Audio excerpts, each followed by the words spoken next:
बिस्मिल्लाहिर्रहमानिर्रहीम। अस्सलाम वालेकुम। क्या हाल है आप लोगों का? उम्मीद है सब ठीक ठाक होंगे और हम भी ठीक है। और आज आपके लिए लेकर आए हैं जो होटलों पे मिलती है ना, आलू की कतलियाँ, और ख़ासकर जो पठान के होटल पे मिलती है इसको आलू के चिप्स भी कहा जाता है। बहुत मज़े की रेसिपी है, झटपट तैयार होगी, घर की चीज़ों से तैयार होगी। लो बजट रेसिपी है लेकिन खाने में इंतहाई मज़ेदार है। सहरी के लिए बहुत अच्छी डिश है, पराठों के साथ ये बहुत अच्छे लगते हैं। तो शुरू करते हैं अपनी झटपट सी रेसिपी को। अच्छा जी, इसके लिए क्या किया है, मैंने तकरीबन 1 किलो के करीब आलू लिए हैं और इनको छील के वॉश कर लिया है। इसके साथ मैं क्या करूँगी कि एक बोल में लूँगी पानी, और पानी के ऊपर रखूँगी ये कटर, ठीक है, जो चिप्स बनाने का कटर होता है, ठीक है। उससे मैं इन आलूओं को जो है वो स्लाइस कर लूँगी। फ़ायदा ये होगा कि पानी में ये कटेंगे तो फिर काले नहीं होंगे, ठीक है। इस तरीके से हम इनको पानी में कर लेते हैं। बाकी ये कि अगर आपके पास ये नहीं है तो आप जो है वो छुरी से भी बना सकती हैं, इसके लिए ज़रूरी नहीं है कि यही हो। तो छुरी से भी आप कतलियाँ निकाल सकती हैं, ठीक है। मैं ज़रा इजी करने के लिए और टाइम बचाने के लिए जो है वो इसके ज़रिए कर रही हूँ। इसको भी ज़रा आप देख कर करिएगा क्योंकि इससे भी बड़े नुकसान हो जाते हैं, कभी हाथ कट जाता है। ये इस तरीके से सारे पानी में आ जाएंगे, ठीक है। ये और ये इक्वल होंगे ना, तो इस वजह से मैं कटर से कर रही हूँ।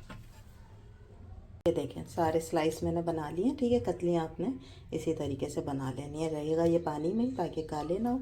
अब हम बनाते हैं मसाला। अच्छा जी, सबसे पहले हम लेंगे ऑयल, और जो लोग घी में बनाना चाहें वो घी में भी बना सकते हैं। वैसे आमतौर पे होटल वाले जो हैं वो घी में ही बनाते हैं, ठीक है। तो हमने लिया है ऑयल आधी प्याली के करीब। 1 टीस्पून डालूँगी मैं इसमें ज़ीरा, और ये एक दरमियानी प्याज है जिसे मैंने बारीक लच्छे की तरह काट लिया है, ठीक है। ये हम डालेंगे।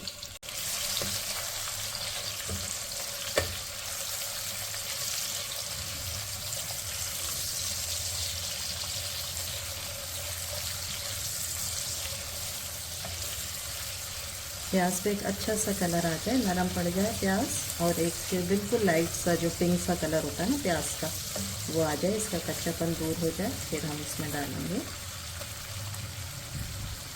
प्याज। देखिए हल्की सी पिंक होना शुरू हो गई है, ठीक है, इसका कच्चापन दूर हो गया। अब मैं इसके अंदर डालूंगी 1 टेबल स्पून भर के लहसुन अदरक का पेस्ट।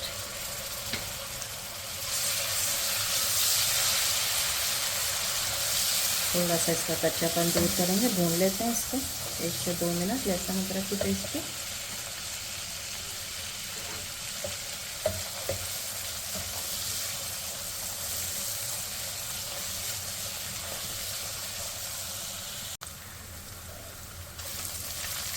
अच्छी तरह भुन गया है, ठीक है, खुशबू आना शुरू हो गई है।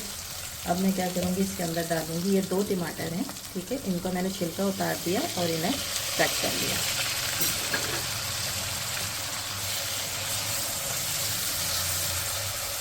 अच्छा, प्यूरी नहीं डालेंगे टमाटर की, ठीक है, क्योंकि इसके ना चंक्स भी नज़र आने चाहिए थोड़े थोड़े से टमाटर के, इसलिए इसको काट के ही डालना है। अब इसके साथ ही हम इसमें डाल देंगे ड्राई मसाले।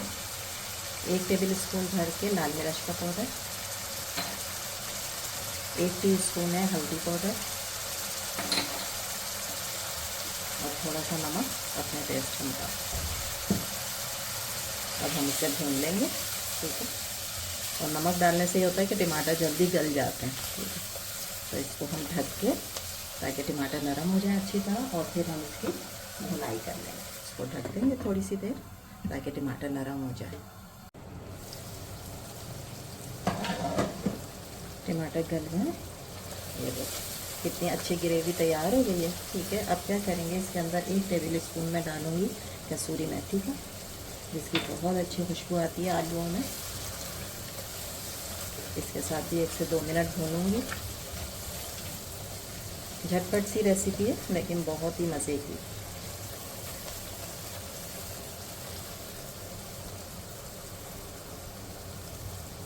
और अब मैं इसके अंदर डालूंगी आलू।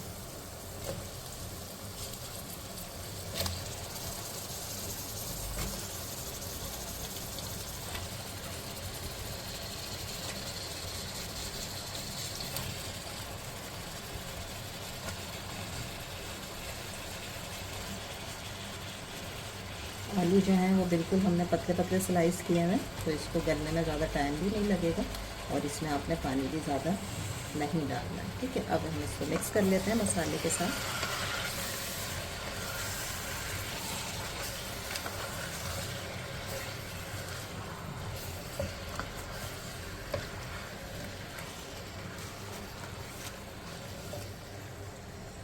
मसाला सारा मिक्स हो गया। बस अब मैं इसके अंदर डालूँगी सिर्फ और सिर्फ आधा कप के करीब पानी। बस ज़्यादा पानी नहीं डालना है क्योंकि इसमें बहुत जल्दी नरम हो जाना है।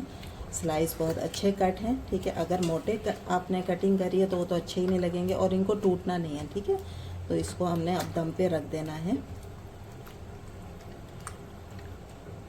हल्का सा पानी डाल के अब मैं इसको दम पे रख दूँगी। जब ये गल जाएंगे आलू तो फिर इसके बाद हम इसमें मज़ीद चीज़ें डालेंगे।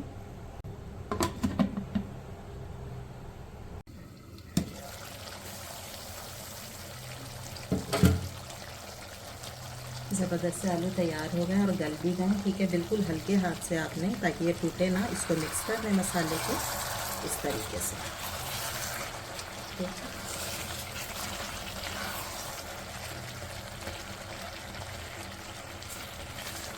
थोड़ी सी हम भुनाई करेंगे, ऑयल ऊपर आ जाए। उसके साथ ही मैं इसके अंदर डालूँगी थोड़ा सा हरा धनिया और हरी मिर्ची। इसके साथ ही मैं इसको रखूँगी दम पर। ढक्कन बंद करेंगे 1 से 2 मिनट। ठीक है, फिर उसके बाद इसकी भुनाई कर लेंगे। तो ये थी जनाब हमारी आज की रेसिपी। उम्मीद है आप लोगों को अच्छी लगी होगी। अच्छी लगी तो प्लीज़ लाइक करें, शेयर करें, सब्सक्राइब करें। इंशाअल्लाह कल फिर हाजिर होंगे एक नई रेसिपी के साथ। जब तक इजाज़त, अल्लाह हाफ़िज़।